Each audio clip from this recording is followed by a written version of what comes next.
तकरीबन 20 साल से दिल के किसी कोने में छुपा दर्द जब अपने बेटे को देखकर बाहर निकला तो फिर आंसुओं का सैलाब फूट पड़ा।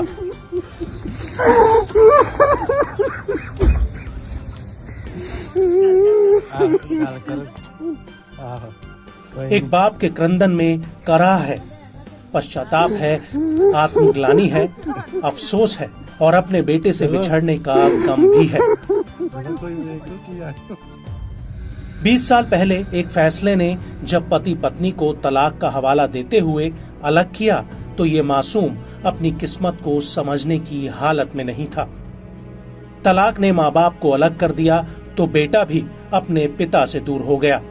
लेकिन 19 साल बाद रिश्तों की इस कहानी में बॉलीवुड की किसी फिल्म सा मोड़ आया।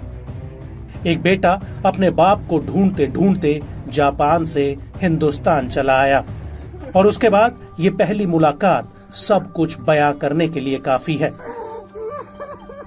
बेटे से लिपट कर रोता बाप मानो अपने गुनाह की माफी मांग रहा हो और बेटा अपने बाप को बाहों में भरकर हिम्मत बटा रहा है, जैसे कह रहा हो कि मैं हूं ना। वाकई ये कहानी जज्बातों के समंदर की है जिसे सुनने के लिए डूबना जरूरी है। 20 साल के एक बेटे की जिंदगी का मकसद सिर्फ अपने उस पिता को ढूंढना था जिसे उसने 18 साल पहले वक्त के हाथों गंवा दिया था। खून का रिश्ता ही कुछ ऐसा होता है जिसमें विश्वास का गाढ़ापन होता है। बेटे को यकीन था कि वो न सिर्फ अपने पिता को ढूंढ निकालेगा बल्कि उसे देखने के बाद पिता भी उसे अपनाने से इनकार नहीं करेगा। बस इसी भरोसे की वजह से अपने पिता की एक फोटो को लेकर दर दर भटकते बेटे ने 20 साल बाद अपने पिता को खोज निकाला। I'm very happy. I'm very happy and emotional. Sorry. भावुक कर देने वाली ये कहानी जापान के रिन ताकाहाटा की है।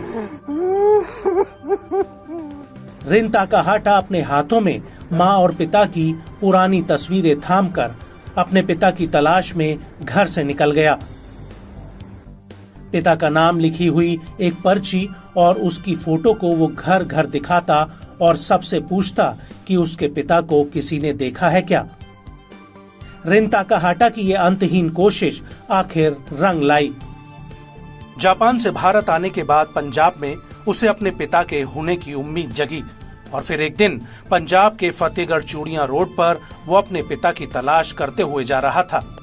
उसने सड़क के किनारे बैठे कुछ लोगों को जब अपने पिता की तस्वीर दिखाई तो लोगों ने पहचान लिया।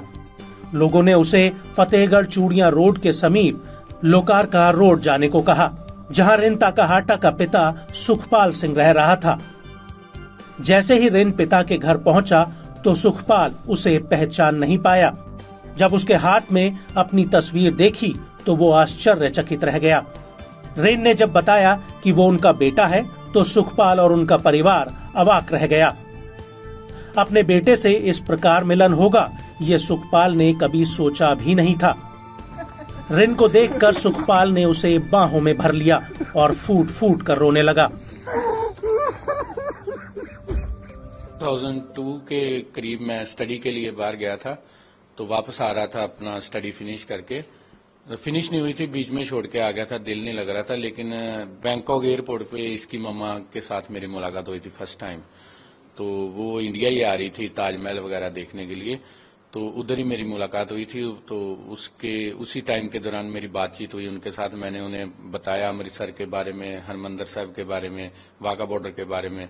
तो वो काफ़ी एक्साइटेड थी ये चीज़ें देखने के लिए। तो वो मेरे साथ ही अमृतसर आ गए और मेरी फैमिली के साथ 10-15 दिन रहे, इकट्ठे रहे। फिर मैं उसके बाद उसे अपना गोल्डन टेम्पल और ये सारा कुछ घुमा के फिर वो वापस चलेगी। उसी टाइम के दौरान फिर वहां से जाके उसने मेरे स्पॉन्सरशिप भेजी जापान से, और 2002 के बीच मेरा वीजा लग गया था जापान का। फिर मैं जापान गया, फिर उधर हम इकट्ठे रहे। फिर 2003 में हमारी शादी, 2002 में हमारी शादी हो गई थी और 2003 में इसका बर्थ हुआ था 13 फरवरी को। सुखपाल के अनुसार 2001 में वो थाईलैंड में था। तब उसकी मुलाकात सची ताकाहाटा से हुई थी।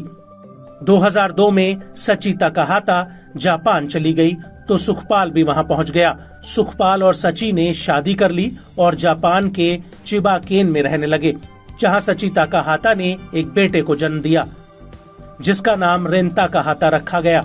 लेकिन बाद में दोनों के बीच कुछ गलतफहमियां हुई और दोनों अलग हो गए। साल 2003 में सची ने रिन को जन्म दिया था, लेकिन जैसे जैसे समय बीतता रहा रिन अपने पिता के बारे में माँ से पूछने लगा। एक दिन उसकी माँ ने बताया कि उसके पिता भारत के पंजाब के अमृतसर में हैं। इसके बाद रिन ने अपने पिता से मिलने का पक्का मन बनाया। वो पिछले 15 दिनों से अमृतसर की गलियों में अपने पिता की फोटो लेकर घूमता रहा। आखिरकार फतेहगढ़ चूड़ियां रोड पर जब दुकानदारों को पिता की तस्वीर दिखाई तो वो लोग रिन को उसके पिता के घर तक ले गए। बेटे को देखकर सुखपाल और उसके परिवार वालों में खुशी का माहौल है।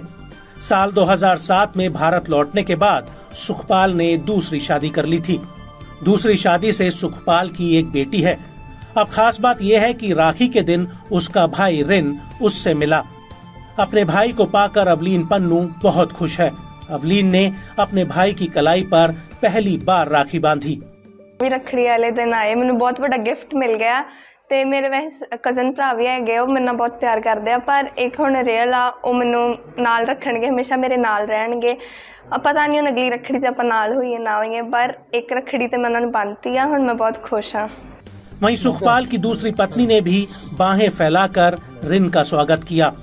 गुरविंदरजीत कौर को ये जरूर मालूम था कि सुखपाल ने एक शादी पहले भी की थी, लेकिन उसे ये नहीं पता था कि सुखपाल का जापान में कोई बेटा भी है। ਤੇ ਮੈਨੂੰ ਮੈਰਿਜ ਬਾਰੇ ਦੱਸਿਆ ਸੀ ਕਿ ਇਹਨਾਂ ਦੀ ਮੈਰਿਜ ਹੋਈ ਹੈ, ਬਟ ਮੈਨੂੰ ਇਹ ਨਹੀਂ ਸੀ ਪਤਾ ਕਿ ਇਹਨਾਂ ਦਾ ਬੇਟਾ ਵੀ ਆ ਜੀ। ਇਹ ਫਿਰ ਹੌਲੀ ਹੌਲੀ ਜਦੋਂ ਇਹਨਾਂ ਨੇ ਮੈਂ ਇਹਨਾਂ ਨੂੰ ਪੁੱਛਿਆ, ਇਹ ਮਤਲਬ ਕਿ ਟੈਨਸ਼ਨ ਲੈਂਦੇ ਸੀ, ਕੁਛ ਛਪਾਉਂਦੇ ਸੀ ਮੇਰੇ ਕੋਲ, ਤੇ ਮੈਂ ਇਹਨਾਂ ਨੂੰ ਪੁੱਛਿਆ ਤੇ ਕਹਿੰਦੇ ਕਿ ਮੇਰਾ ਇੱਕ ਬੇਟਾ ਸੀ ਜਾਪਾਨ।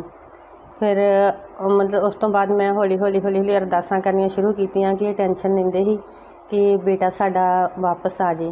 ਤੇ ਅਚਾਨਕ ਰੱਖੜੀ ਵਾਲੇ ਦਿਨ ਇੱਕ ਇਸ ਤਰ੍ਹਾਂ ਦਾ ਚਮਤਕਾਰ ਹੀ ਹੋਇਆ ਕਿ ਸਾਨੂੰ ਇਹ बेटा वापस मिलिया ते बड़ी खुशी हुई है। हुण साडा दिल नहीं करता कि वापस जावे। बहरहाल जिंदगी के साथ हुए इस वाक़े के साथ सुखपाल हैरान है। सुखपाल ने अपनी पत्नी सची से भी फोन पर बात की और उसे बताया कि रिन उसके पास है, इसलिए वो चिंता न करे। वहीं रिन ने कहा कि वो चाहता है कि मेरे माँ बाप एक बार जरूर मिलें। ये कहानी फिल्म मासूम का रियल वर्जन मानी जा सकती है।